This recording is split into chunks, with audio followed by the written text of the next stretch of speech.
Hello everyone and welcome to Astroneer Update 1.25, the Rails update. Now this has been a highly anticipated update, partially because this is the first content drop that we have had in a little while, but also because who doesn't love playing with trains? So there's a lot to cover, and let's hop right on in. Let's start off with the base of operation for everything train related, the logistics depot, and the rail station. Now, the logistics depot, there are only 3 of them, and they are awarded based on mission rewards for certain planets, starting with Glacio, then Calidor, and then Silva. However, you can unlock a schematic and build as many rail stations as you would like. The logistics depot are slightly different as these are mission critical, so on Glacio, Calidor, and Silva there are particular requests that you need to go find certain objects, bring them back, and of course the most efficient way to do this is to utilize the new trains. However, upon completing all of the missions, you are awarded with a rail station as well as the schematic for it. So if you want to purchase it early, you are certainly able to. However, you can also wait until you complete the missions to unlock it for free. In either case, they both operate pretty much the same, with the logistics depot having the additional logistics depot manifest, where you can read some extra lore as well as some interesting tidbits on how to actually operate all of the new train items. Other than that, they both have a mission log, so you don't need to bring a launchpad with you. You can complete and bring down the rewards for your missions from these two base items, which is very, very beneficial. You can also provide power, and providing power as well as oxygen allows those to flow down all of the train lines, which is also a huge plus. Moving on to the rail items themselves, there are 2 items at play here. We have the rail engine, which is actually what's used to move all of the carts, and then we have the rail cars, which are pretty much just as storage. And as you can see, the status can give you if they are moving, if they are idle. There is a maximum length, so you can have 6 cars max, and there's a total power draw for the entire train. So each of the individual rail cars will require 1 unit of power, while the rail engine requires 3 units of power. Combined together for the maximum rail car length is 8.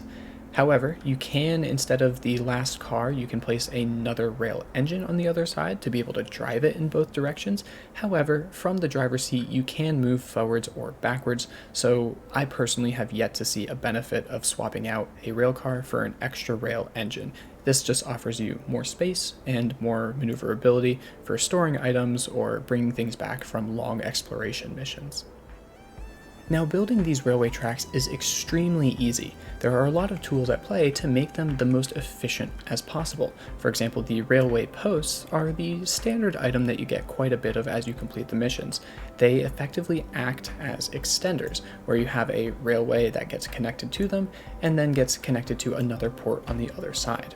The railway junction allows you to connect any of 3 pathways in a pairing. For example, this is one pairing to curl around this way, you can connect the other 2, or you can go straight through.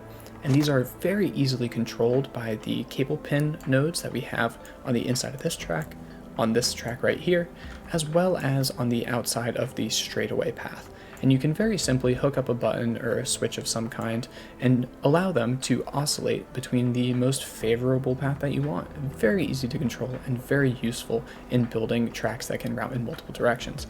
And finally, very similar to just the railway post, we have the tall railway posts.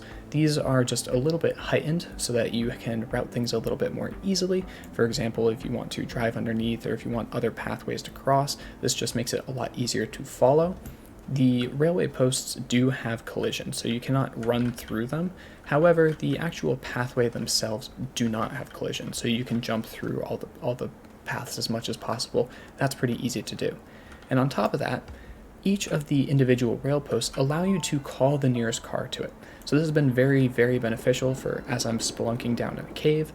When I finally have some items that I want, I can place a rail post that's at the end of my line, call down the car to it, load it up with my inventory, and then either ride the car back to base, or I can then send it back to the hub, and I can continue on with my journey as long as I'm keeping the rail posts in line. And we can see an example of this by hopping in the rail car.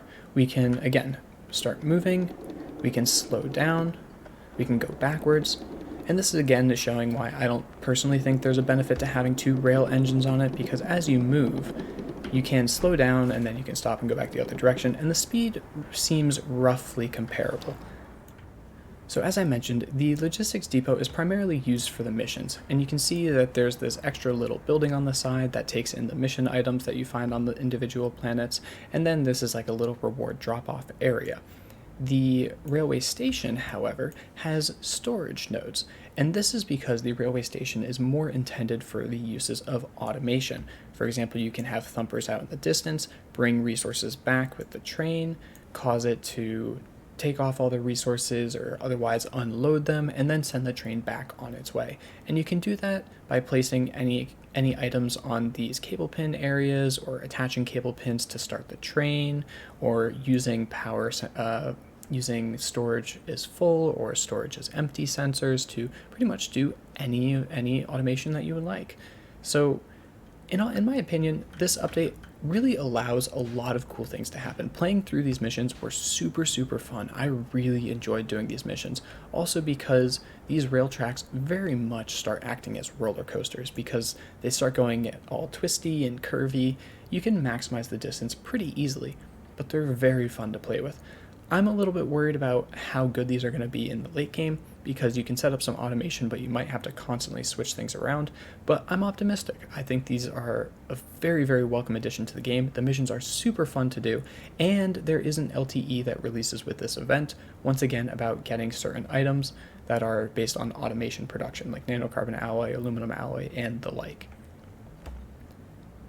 Now, usually I don't like to show any spoilers, but at the end of completing the missions, you do unlock this suit, and I thought the suit looks really good with just some of the basic color palettes that pretty much every person should have unlocked.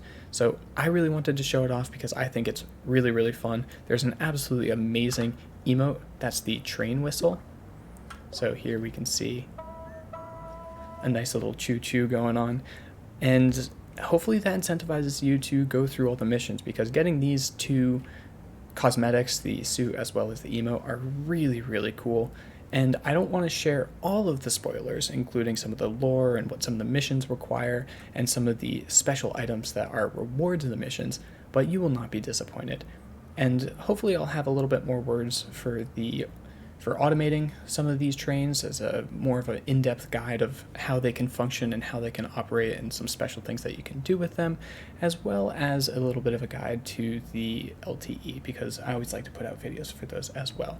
But that's all I have for you guys today. This update will be releasing today as of this video, so let me know how you guys like it. Let me know if there are any questions you guys have, but hopefully you are just as excited to play this update as I was. It is super fun, and we'll see you guys very soon. Have a good rest of your day, evening, and or night, everyone, and we'll see you all very soon in some more Rails content.